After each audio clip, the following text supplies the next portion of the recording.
ലക്ഷക്കണക്കിന് ആളുകളുടെ ജീവിതമാർഗം തകർക്കുന്ന ഖനനത്തിന് പച്ചക്കൊടി കാട്ടിയതിലൂടെ കേന്ദ്ര സർക്കാർ വലിയ പ്രതിഷേധത്തിനാണ് വാതിൽ തുറന്നിരിക്കുന്നത്. കയറ്റുമതി വഴി രാജ്യത്തിന് വൻതോതിൽ വിദേശ നാണ്യം നേടിത്തരികയും ഭക്ഷ്യസുരക്ഷയിൽ പ്രധാന പങ്ക് വഹിക്കുകയും ചെയ്യുന്ന മത്സ്യമേഖലയെ തകർത്ത് കോർപ്പറേറ്റുകൾക്ക് കടൽ വീതം വെക്കാനുള്ള നീക്കമാണ് കേന്ദ്രം നടത്തുന്നത് എന്നാണ് ആരോപണം. 600 കിലോമീറ്ററോളം തീരദേശവും തീരത്തെ ആശ്രയിച്ചു കഴിയുന്ന വലിയ ജനസമൂഹവുമുള്ള കേരളത്തിൽ മറ്റൊരു കടുത്ത ആശങ്കയുടെ അലേടിയാണ് ഇപ്പോൾ ഉയരുന്നത്. മത്സ്യസമ്പത്തിന്റെ ശോഷണം, കടലാക്രമണം, ചുഴലിക്കാറ്റ് തുടങ്ങിയവയാൽ സ്വസ്ഥത നഷ്ടപ്പെട്ട മത്സ്യത്തൊഴിലാളി സമൂഹത്തിന് മുന്നിൽ ഭാവിയുടെ വിലയുള്ള പുതിയ ചോദ്യചിഹ്നമാവുകയാണ് കടൽ മണൽ ഖനനം. തീരാത്ത പ്രതിസന്ധികൾ നേരിട്ടുകൊണ്ടിരിക്കുന്ന മത്സ്യത്തൊഴിലാളി സമൂഹത്തിന്റെ ജീവനോപാധികളെയാണ് കടൽ മണൽ ഖനനം മുഖ്യമായും ബാധിക്കുക. കേരള മേഖലയിൽ 48.4 മുതൽ 62.5 മീറ്റർ വരെ ആഴത്തിലാണ് മണൽ നിക്ഷേപം. യന്ത്രക്കൈകൾ ഇത് കോരിയെടുക്കുമ്പോൾ മത്സ്യാവാസ വ്യവസ്ഥ തകരുമെന്നാണ് ആശങ്ക. അടിത്തട്ടിലെ ചെളിയിളകി കലങ്ങുന്നതോടെ ആവാസ മേഖലയാകെ മലിനമാക്കുകയും സൂക്ഷ്മ സസ്യ ജന്തുജാലങ്ങൾ ഉൾപ്പെടെ നശിച്ച് മത്സ്യങ്ങളുടെ ആഹാര ശ്രേണി നഷ്ടമാവുകയും ചെയ്യും. മത്സ്യസമ്പത്തിന്റെ ഗുരുതര തകർച്ചയ്ക്ക് ഇത് കാരണമാകുമെന്ന് സമുദ്ര ശാസ്ത്രജ്ഞർ വരെ ചൂണ്ടിക്കാട്ടിയിട്ടുണ്ട്. താൽക്കാലിക ലാഭത്തിനപ്പുറത്ത് മത്സ്യത്തൊഴിലാളികളുടെ ഉപജീവന മാർഗത്തിന് തടസ്സം വരാത്ത രീതിയിൽ മാത്രമേ കടൽ മണൽ ഖനനം പോലുള്ള പദ്ധതികൾ നടപ്പാക്കാവൂ.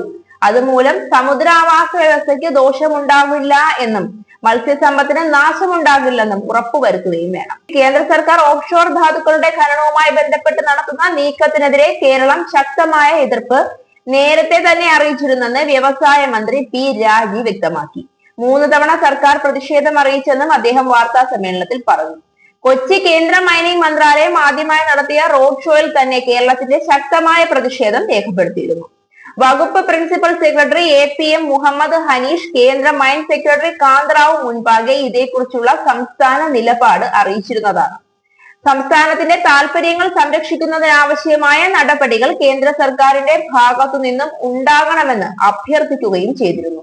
സെൻട്രൽ ജിയോളജിക്കൽ പ്രോഗ്രാമിംഗ് ബോർഡിൽ ഈ വിഷയം ചർച്ചയ്ക്ക് വന്നപ്പോൾ കേന്ദ്ര ഖനി സെക്രട്ടറിയായ കാന്തറാവു IAS തന്നെ കേരളത്തിന് ഇക്കാര്യത്തിൽ ഉത്കണ്ഠയുള്ളതായി യോഗത്തെ അറിയിച്ചിരുന്നതാണ്.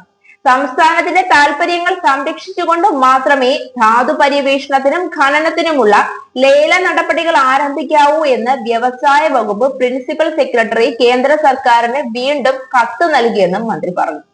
കേന്ദ്ര സർക്കാർ ഓഫ്ഷോർ ധാതുക്കളുടെ ഖനനവുമായി ബന്ധപ്പെട്ട് നടത്തുന്ന നീക്കത്തിനെതിരെ കേരളം ശക്തമായ എതിർപ്പ് നേരത്തെ തന്നെ അറിയിച്ചിരുന്നെന്ന് വ്യവസായ മന്ത്രി P Rajeev National Institute of ഓഷ്യാനോഗ്രാഫിയോട് ഓഫ്ഷോർ മൈനിംഗ് സംബന്ധിച്ച പാരിസ്ഥിതിക വിഷയങ്ങൾ പഠിച്ച് റിപ്പോർട്ട് സമർപ്പിക്കുവാൻ നിർദ്ദേശിക്കുകയും ചെയ്തിരുന്നു.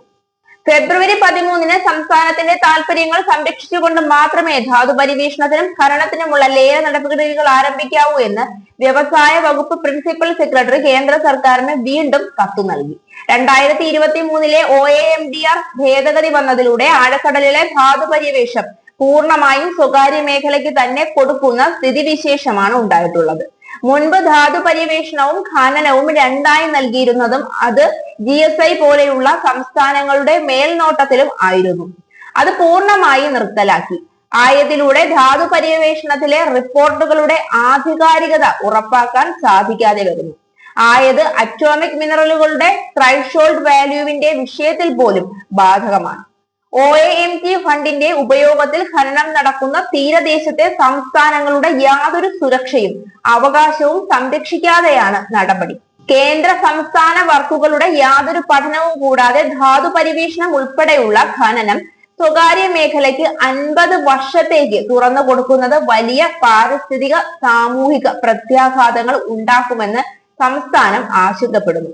ആക്ടിന്റെ ഭേദഗതിയിൽ കാണപ്പെട്ട പ്രകടനമായ ന്യൂനത അതിൽ പരിസ്ഥിതികമായ ഒരു തലത്തിനെയും അത് പരിഗണിക്കുന്നില്ല എന്നുള്ളതാണ്. ഓഫ്ഷോർ ധാതുക്കളുടെ നിക്ഷേപവും സമുദ്രാന്തർഭാഗത്തെ ജീവികളുടെ അതിലോലമായ ആവാസ വ്യവസ്ഥയും ഒരു സഹവർത്തിത്വത്തിൽ സ്ഥിതി ചെയ്യുന്നതാണ്.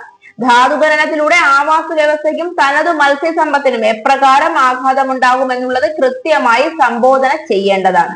മുൻപ് Geological Survey of India, Indian Bureau of Mines, Atomic Minerals Directorate എന്നീ കേന്ദ്ര സർക്കാർ സ്ഥാപനങ്ങളുടെ മേൽനോട്ടത്തിൽ ആയിരുന്നു ഓഫ്ഷോർ പര്യവേഷണങ്ങളും ഖനനവും നടന്നിരുന്നത്. എന്നാൽ 2023 ചട്ട ഭേദഗതിയിൽ ഈ അധികാരം നീക്കം ചെയ്തിട്ടുള്ളതാണ്. ആയതും വിരൽ ചൂണ്ടുന്നത് സ്വകാര്യ മേഖലയുടെ സ്വാധീനത്തിൽ ഉണ്ടാകാൻ സാധ്യതയുള്ള വിഭവ ചൂഷണത്തിലേക്കാണ്. ഒരു തരത്തിൽ കേന്ദ്ര സർക്കാർ പാവപ്പെട്ട മത്സ്യത്തൊഴിലാളികളുടെ വയറ്റത്തടിക്കുകയാണ് ഇതുവഴി ചെയ്യാൻ ഉദ്ദേശിക്കുന്നത്.